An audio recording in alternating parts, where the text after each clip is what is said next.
Hey everyone, welcome to Maryland HVAC Repair.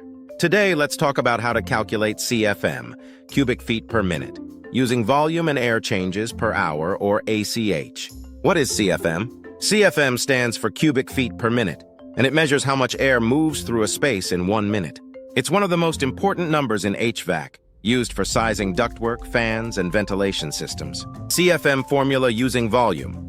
To calculate CFM based on air changes per hour, use this formula, CFM = volume x ACH, 60, where volume is the room's size in cubic feet, ACH is how many times the air changes per hour, and we divide by 60 to convert hours to minute. Example.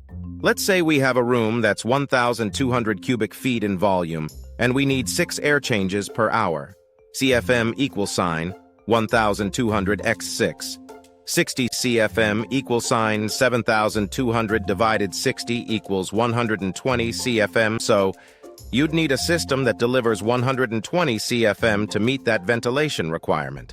Recap. Use CFM = volume x ACH 60. Know your room size and air change requirement.